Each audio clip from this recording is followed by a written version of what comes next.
አልቡርሃን ተሸነፉ። የሄሜቲ ኃይሎች ወደ ኢትዮጵያ ድንበር ደርሰዋል። ይህ ለኢትዮጵያ ምን ማለት ይሆን? والله الإرهاب كله بتفرغ في السودان وتفرع من السودان. والله كل الدواعش أفرق الأسد قاتل واقف معاهم ده والله إنه مكتب. والله نحن دفار ملوه ورق تبع الجبهة الإسلامية تحرير إريتريا. ሰላም ጤና ይስጥልኝ የቻናላችን ቤተሰቦች። ከሰሞኑን ቸል ሊባል የማይችል ሁኔታ ከወደ ምዕራብ የኢትዮጵያ ድንበር ሱዳን ተፈጥሯል። በጎረቤታችን ሱዳን እየተካሄደ ያለው እልህ አስጨራሽ ጦርነት ወደ ኢትዮጵያ ድንበር ተሻግሮ ስልታዊ ለውጦችን እያመጣ ይገኛል። በጀነራል መሐመድ ሐምዳን ዳጋሎ ሄሜቲ የሚመራው ፈጥኖ ደራሽ ኃይል RSF ከኢትዮጵያ ድንበር ጥቂት ኪሎ ሜትሮች ርቀት ላይ የምትገኘውን ቁልፍ ከተማ ኩምሩክን መቆጣጠሩን አውጇል።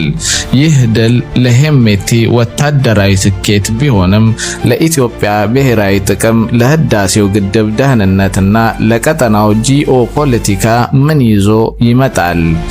በአልቡርሃን የሚመራው የሱዳን ጦር በግብጽ ድጋፍ በኢትዮጵያ ላይ የሚሸርበው ሴራ በዚህ ለውጥ ምን ይገታል? ዝርዝር ጉዳዩን በዛሬው መሰናዷችን እንመለከታለን። ባለፈው ማክሰኞ የወጣው መረጃ እንደሚያመለክተው የፈጥኖ ደራሹ ኃይል RSF ከአጋሩ የሱዳን ህዝባዊ ነጻነት ንቅናቄ ሰሜን SPLMN በአብዱል አዚዝ አልሂሉ ከሚመራው ክንፍ ጋር በመተባበር በብሉ ናይል ግዛት የሚገኘውን የኩምሩክ ከተማን ሙሉ በሙሉ ተቆጣጥሯል። ኩምሩክ ለምን ስልታዊ ሆነች? የድንበር ከተማ መሆኗ። ከተማዋ ወደ ኢትዮጵያ ከሚወስዱ ጥቂት የየብስ መንገዶች አንዱ ላይ ትገኛለች።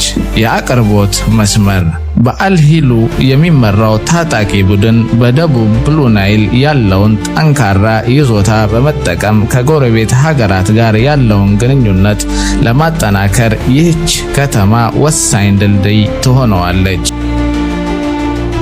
የሱዳን ብሔራዊ ጦር SAF መሪ ጀነራል አብዱልፈታህ አልቡርሃን ይህንን አካባቢ ለማስጠበቅ ከፍተኛ ጥረት ቢያደርጉም በመንግስት ተወካዮች ጭምር የተረጋገጠውን ሽንፈት በሱዳን ጦር ላይ ትልቅ ጫና ፈጥሯል።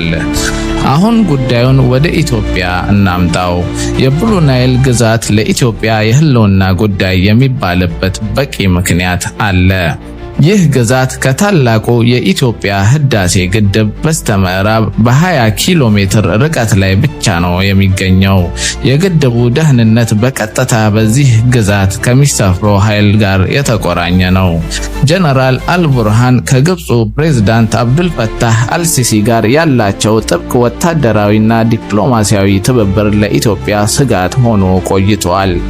ግብፅ የሱዳን ብሔራዊ ጦርን እንደ ተላላኪ በመጠቀም በብሉ ናይል ግዛት በኩል በኢትዮጵያ ውስጥ ለሚንቀሳቀሱ ጸረ ሰላም ኃይሎች ድጋፍ፣ ስልጠናና ከለላ ስትሰጥ መቆየቷ የአደባባይ ሚስጥር ነው። በተቃራኒው በሄሜቲ የሚመራው RSF እስካሁን ባለው ሂደት የኢትዮጵያን ጥቅም የሚጻረር አቋም አላሳየም።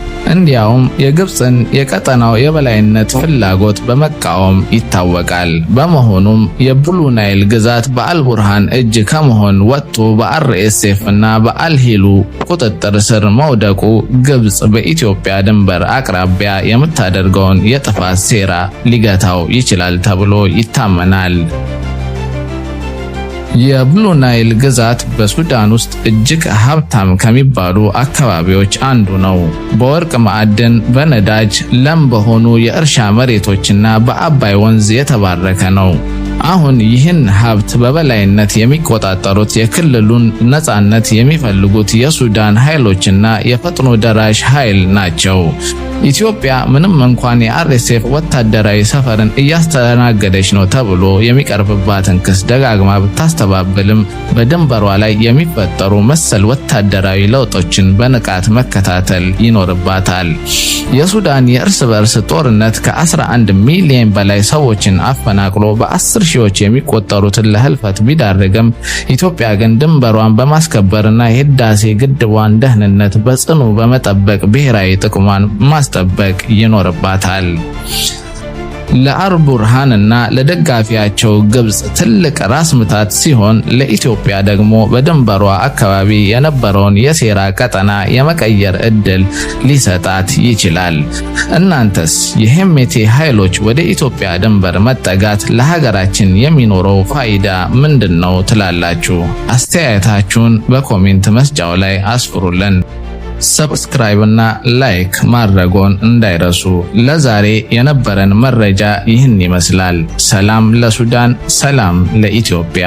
በቀጣይ በሌላ ቪዲዮ እስክንገናኝ ቸር ሰንብቱ።